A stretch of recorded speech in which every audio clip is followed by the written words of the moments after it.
You work on one small piece of the tapestry of life and chemistry, but you think with that piece of the puzzle, we can build a better world. We can solve these huge problems. Those are the kinds of feelings that are driving scientists, and they don't have a way to get that out easily. It's the whole reason we have art, to get these big feelings out and their importance. Welcome to the Science with Impact podcast, where we provide resources and have conversations about how science research can affect broader society.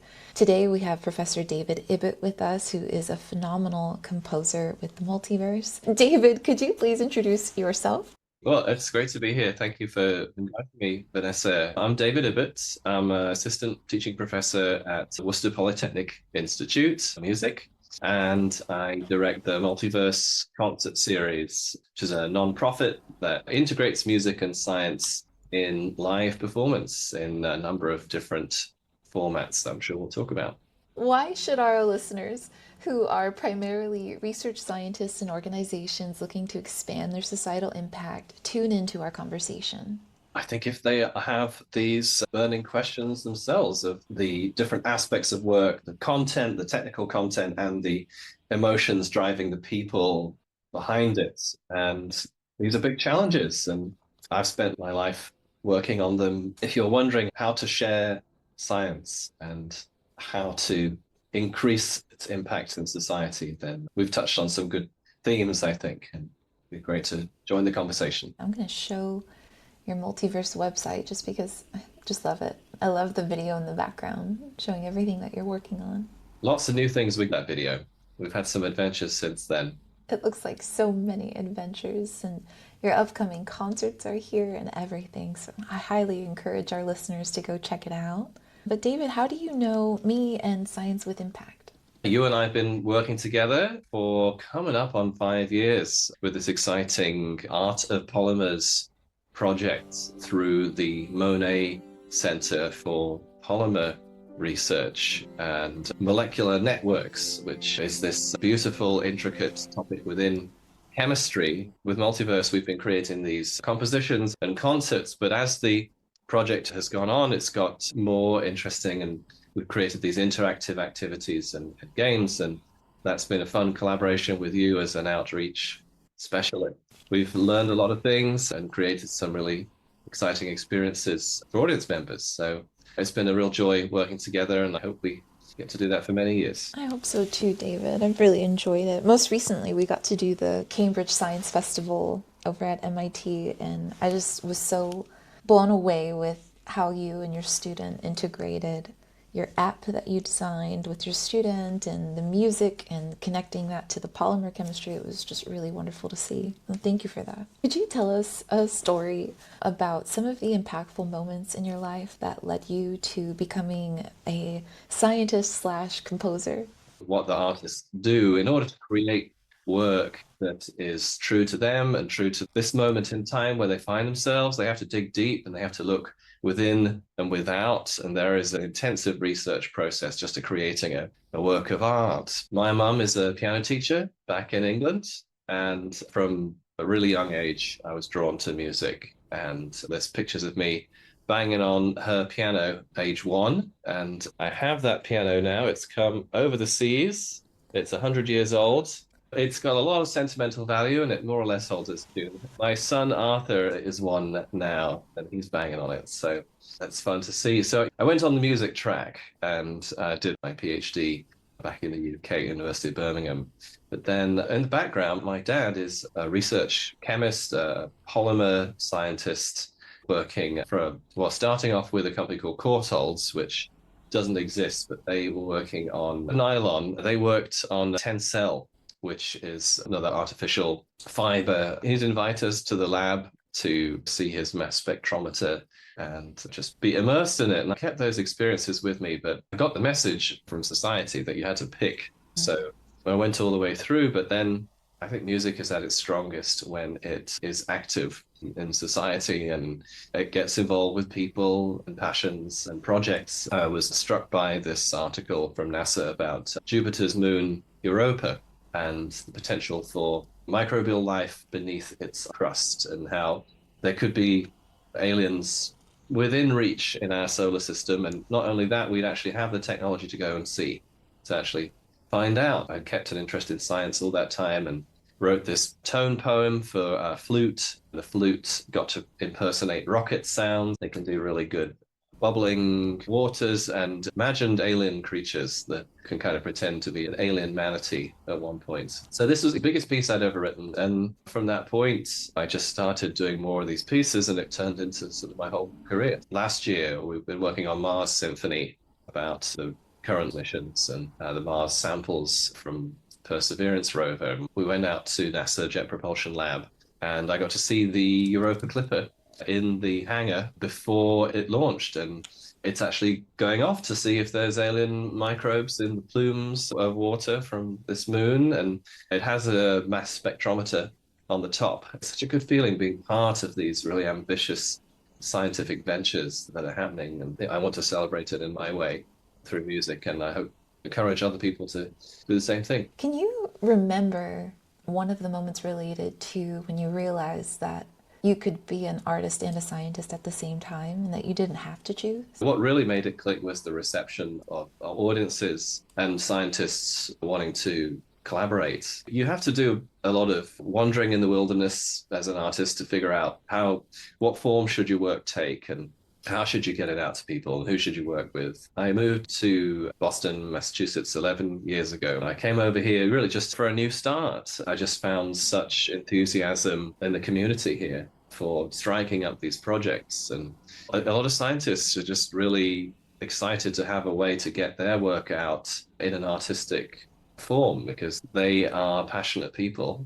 And the way that their work is typically transmitted is through peer-reviewed research and papers and articles. The emotions are not part of that, even though the emotions are often driving the reason that this work has happened. Someone's devoted their life to asking and researching that question. When it's written up, it has to be done in an empirical way. But the people doing it, they're very passionate and they're looking for ways to share that aspect of the science as well, which makes the science so much more relatable and helps non-scientists understand why it's happening in the first place, because you work on one small piece of the tapestry of life and chemistry, but you think with that piece of the puzzle, we can build a better world. We can solve these huge problems and it'll take us in the right direction as humanity. Those are the kinds of feelings that are driving scientists, and they don't have a way to get that out easily. And art, of course, is the whole reason we have art, to get these big feelings out, and their importance. So I love to work, scientists, tell them, we do music and science concerts, and immediately I kind of make some new friends and we start cooking up a project. And then the audience, who we're lucky we get curious audiences, but they don't have that technical knowledge. So we have to bridge that gap, and that's a really fun challenge. What is active music versus inactive music? I think that it's music that really is about bringing people together for a reason. We don't know the origins of music perfectly. There's all sorts of interesting theories as to why we have music. We don't necessarily need it. I mean, life would be very empty and depressing without it. Why we have music, it may be to do with the origin of language and how the earliest communication was more emotional and less concrete. And then we gradually have the rise of concrete language, and our emotional language branched off and became music and art. But then we know that music, if you look to what we do know about the origins, it's to do with community and togetherness, and it's to do with special occasions, births and deaths and celebrations. It's lullabies for our kids, it's dances, really important moments in the community and in people's lives where music comes in and helps us to make sense of it and feel together. And I think that we don't want to lose the important, emotional, sometimes sacred role of music. In our increasingly sort of convoluted technological society, it's easy for music to get detached from its original purpose and become very either abstracted, where it's so cerebral that it doesn't connect to other aspects of life very well, or it becomes a real commodity. You're just looking for a a little buzz. I think music's capable of so much more than that. And the feeling that you get when people from across society are brought together through music is such a powerful one. I think we need that in our society now. So I think musicians, they've got to figure out their music can be active. And if you're making dance music, you're bringing people together. It's pretty convoluted what composers do. It's become an academic thing being a composer. Most composers are attached to universities, and that's got pros and cons. You can end up making quite abstract music for a small community, and I just don't think it's particularly active. So with every project I'm doing, I'm thinking about how can we bring people together in a special moment in a way that wouldn't have happened otherwise. And with me, I have this passion for science, and that's the kind of connection I'm making, but it's much broader than that. Music has a purpose. I have to find it and embrace it. From a science perspective, and think about ways that could make our science active and emphasize the community around science. And I'm getting ready to go to this conference called, it's the Society for the Advancement of Chicanos and Native Americans in STEM. And that conference feels so existential in the best way. You are there for the science, but what brings us all together is our shared culture. And so a lot of the events and programming is music driven. I just wonder, as a scientist who, when we're writing, we do try to stay empirical, we try to stay objective, we try to keep our emotions out of it. I wonder if that's the best approach sometimes, and if that can lead to a society that feels disconnected from the science that they often fund. I've got all these ideas around that. I'd love your perspective on it. In order to build this big knowledge structure of humanity, we have to separate truth from fiction, and we have to be able to be objective. But there needs to be the right forum for the right kind of expression. We have all these different ways of expressing ourselves, and we get siloed into doing one thing. We have to specialize, and maybe it's necessary, but we can end up feeling disconnected from a rich life where each one of us gets to express ourselves in an artistic way and in a scientific way and feel part of the community. We want to all experience all of that through our work if we can. I'm not sure what the answer is. We have to get so specialized these days. I'm trying to build these bridges. I think these kinds of collaborations that we get to do between science education and art, I think that might be a big part of the solution. Science with Impact's mission is to find ways to support research centers and organizations in broadening their societal impacts. Do that by helping them to develop, measure, and communicate their broader societal impacts. We maintain a newsletter and a blog with our podcast, but also with helpful resources for translating science into society. So we'd love for you to subscribe if that's something you're interested in. I try to maintain this perspective that views are great, but what really matters is, are we reaching the small group of people that we're really talking to? And for our little channel, it's just, are we reaching scientists who are genuinely curious about, how do I affect society with my work? How do I make this more purposeful and less prestigious and more driven by my passion and less antiquated in terms of I'm just publishing papers and hoping it all works out? I'm hoping that those are the people that we reach. So even if we reach one of those, I'm really happy. But I understand too, because if the music isn't growing and there isn't a lot of viewership, that communicates a lack of interest in a way to the broader public. And I know that can affect collaborations and businesses and all kinds of things, donations. I mean, it's what we do is not an online platform. You can just, you post a really successful concert online. No one's going to watch it unless you make them watch it. You have to devote a lot of time and resources to sharing it. Finding a way to communicate your work and your art through social media is such a challenge. I think Multiverse does a really great job of it. The newsletters that you all send out, I find them highly engaging and interesting to read. And my favorite is seeing all of the successes and we've achieved this milestone, or here's this new concert series, or this new event that happened. I mean, it's my absolute favorite. David, you mentioned your unique background growing up with a scientist father and a musician mother. How do you think that dual exposure to science and the arts shaped your perspective and ultimately led you to founding the Multiverse Concert Series? The biggest part of it is my parents, they're quiet English types and they look a little bit like hobbits. They have a passion for something that, and a real curiosity that I got to experience all the time growing up. And if you want to be an artist professionally, you just need a ton of passion, which then translates into stamina and perseverance because it's a hard road and you have to be able to keep getting back to the source of why you're doing this, even when it's difficult times. They just kind of filled up that cup a lot. I mean, my dad was working on this 10-cell fiber a lot with Cortol as I was growing up, and he'd bring home these socks that he'd made as a test in the lab. We'd get to wear them. At one point, he was cooking straw in a microwave to see if it would break down. That was a bit later. He would draw these little molecular diagrams on napkins. He would never say what it was. There was this thing we weren't supposed to talk about work at the dinner table. It was just a big mystery. What's going on in Dad's head? He's a quiet man, so you have to really ask if you want to find out. And he was really keen on getting me and my brothers, as three boys. We built a robot together.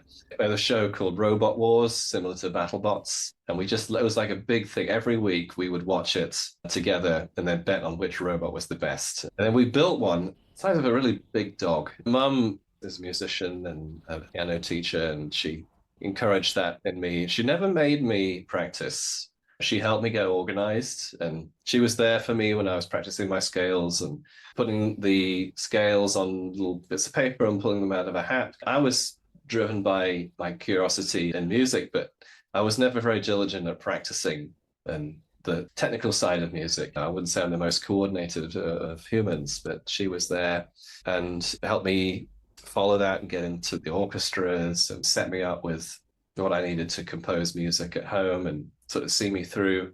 Having parents who are true to their passion has left me with the resources that I need, because I'm a parent now. I've got 3 little ones. It's hard right now. Arthur's 1, Eleanor's 5, Lawrence is 8. It's full on for me and Mum, and Mum's a violinist. It's so interesting to think about themes that I'm hearing between passion and family and art. It's just an interesting space to get to navigate. It's not something I really feel like I get to think about a whole lot as a scientist. And it's funny because my husband's a recording artist, and I hear these sorts of patterns and approaches to life in the way that he lives his life. It's just really affirming and interesting to me personally, hearing you talk about these things from the perspective of a family person. We just keep fueling the passion in others, and that's one of the best things we can do.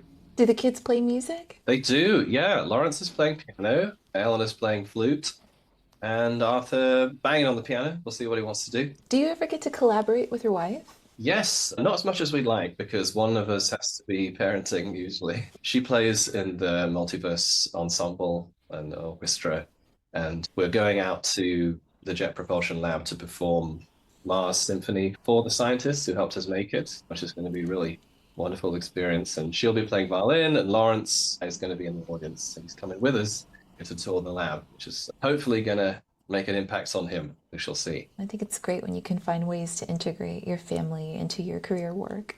In your work with the Multiverse Concert Series, you found ways to creatively connect scientific concepts like the Europa mission and coral reef preservation to immersive musical experiences. Do you have any advice you'd like to give to other researchers looking to make their work more accessible and engaging to the public? Work with an artist, create a public event experience. Artists are trying to connect, trying to make connections between their work and other areas of interest in society, and they're all about public performances and events and sharing things. You have to find the right one or the right team. There are a few of us doing science art, but not as many as I would like to see. There are these communities popping up. But with Multiverse Concert Series, we're trying to be a hub for music and science projects. I mean, we're in Massachusetts, this real center of research, and trying to branch it out. So looking for the right match is a process of discovery. But we found all these connections that we didn't necessarily know were there. Polymers, working with the art of polymers and with Vanessa, you can look at atoms, maybe can have an analogy to musical notes and the way they're put together, but then you've got these more complicated layering of different molecules, and the networks of molecules can relate to the layering of melodies and the interweaving of musical melodies, and the way that things come together to have emergent properties. We can think of that being like an orchestra, how each part of the orchestra maybe is somewhat lonely on its own, but then it all comes together and it emerges into a symphony. These connections are all there to be discovered, and we found connections between the cellular world and the motions of the human body. Cellular dance as a project, and the study of exoplanets and how we look at the light spectra of exoplanets and of the star as the exoplanet passes in front, and how that relates to notes in musical chords, and how each planet and each atmospheric component has its own harmony in the light spectrum, but then you can experience those in the sound spectrum, and how gravitational waves are fairly similar to sound in the way that they behave, and you can listen to the sound of the black holes merging, and you can use that to drive musical melodies. These connections are just all over the place, and finding an artist to discover them together. I meet scientists who have an idea that their work has an artistic inspiration there, and they want someone to work with them to help open that up. Black Hole Symphony is this orchestral project that we do, and it's touring right now. The scientist who originally partnered with Anna Barnett was looking at the gamma emissions of relativistic jets, which are these huge jets of plasma that are shot out perpendicular to the accretion disk of a black hole. And she was studying how they varied massively over time in intensity, and she had turned that into sound in one way, and it was compelling, and we looked at all different other ways it could be done, and now it's this sequence for orchestra. She was the one who started it off as a research scientist. How did the conversations with MONET is the Center for Molecularly Optimized Networks. It is run by PI Stephen Craig and our managing director, Mike Conti. Could you talk about how you came into contact with these two wonderful human beings and how this collaboration began, and what did those conversations look like between taking art of polymers, birthing it into the world?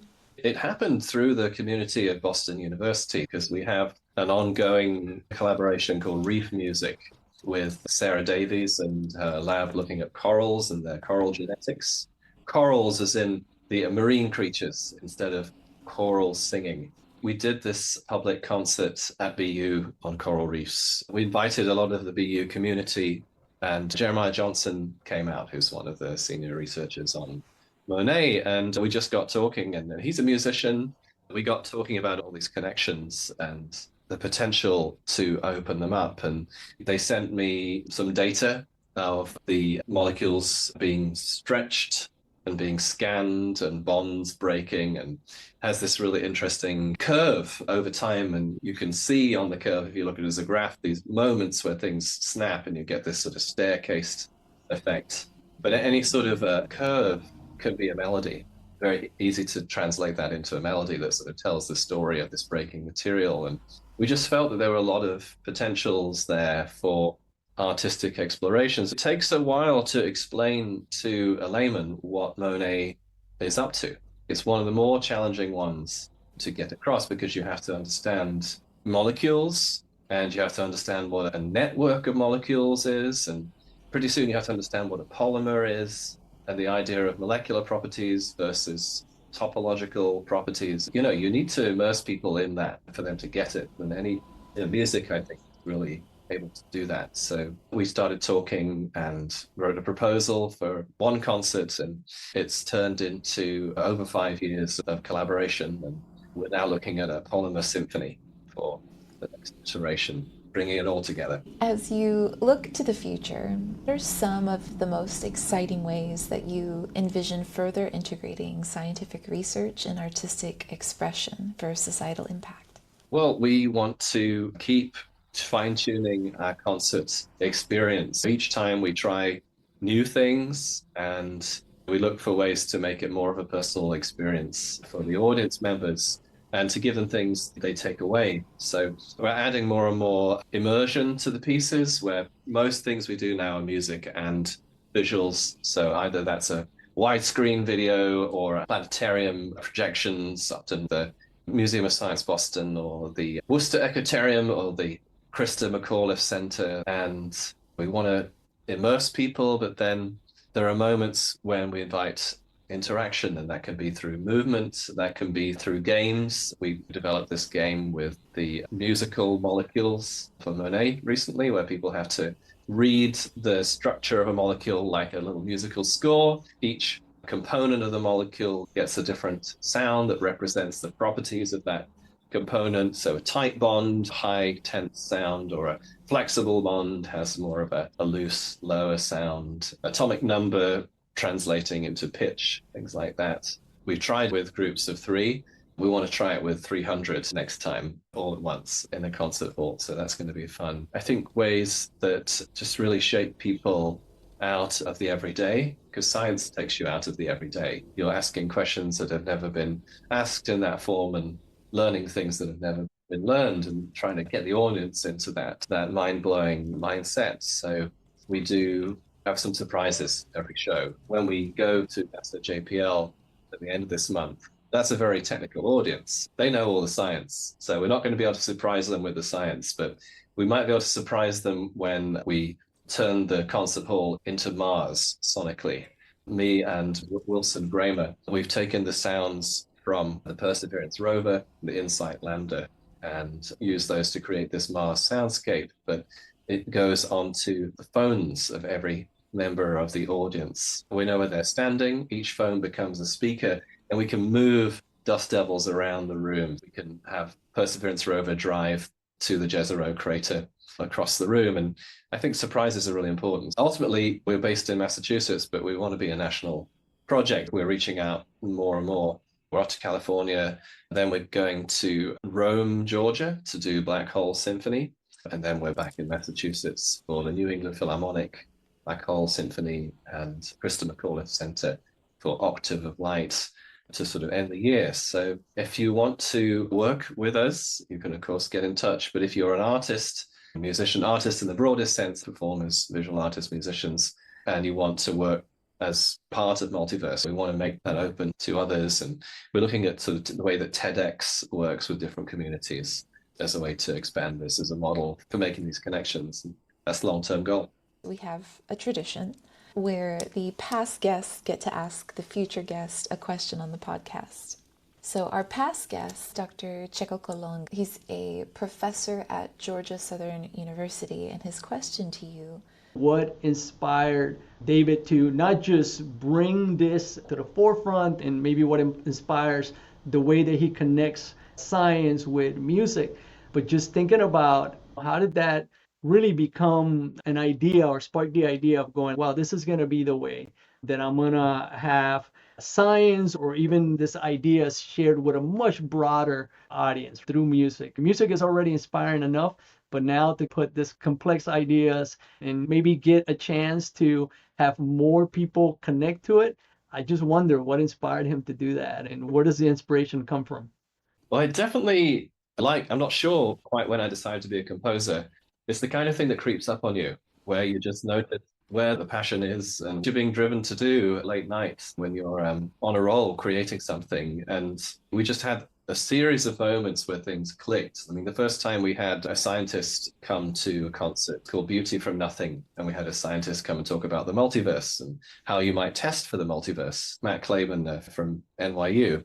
And we had him give his lecture in the middle of the concert. And it just worked. We felt that the music and the science were united by this excitement and this curiosity over these existential questions, but also they completed each other. They together formed this complete experience across different ways to explore our world. I think that meant that we just had to keep doing it. So everything we did after that, we were bringing in scientists to be part of the concert. I think realizing it definitely came from a place of let's make the most compelling experience that we can, and then figuring out, well, actually, that can really help society. How can we fine tune it so that happens? As an artist, you're driven to create something that is inspirational in some way. And maybe you don't necessarily have to question that and figure out its utility, but at a certain point, that reflection, you realize who it's valuable to. I really want this work to be impactful and make a difference because I love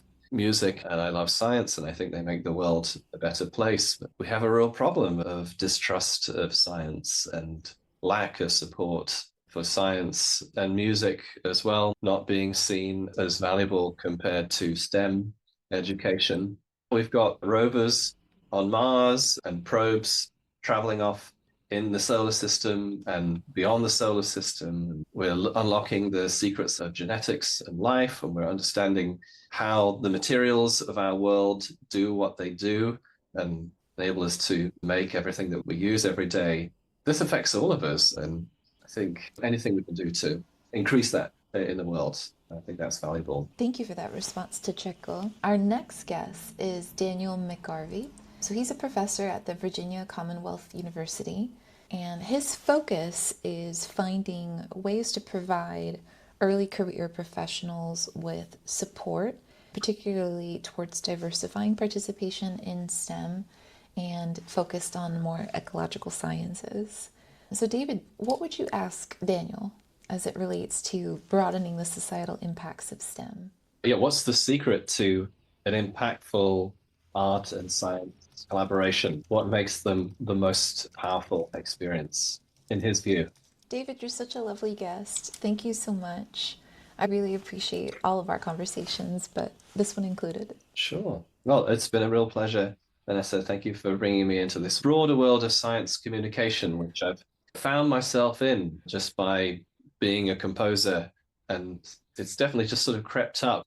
I didn't set out to be a science communicator, but now that I am one, I can start to think, okay, what can I learn about this? How can I learn from other people? I'm basically trying to keep Multiverse the right level of busy the whole time. And Monet has been such a great one because we have this long period of time and we're written into the outreach portion on the grant, which lets us do so much. I guess we're still relying a lot on personal connections to find these partnerships. I enjoy working with you so much, and please send my love to your family. Have a lovely day. Take care. Bye.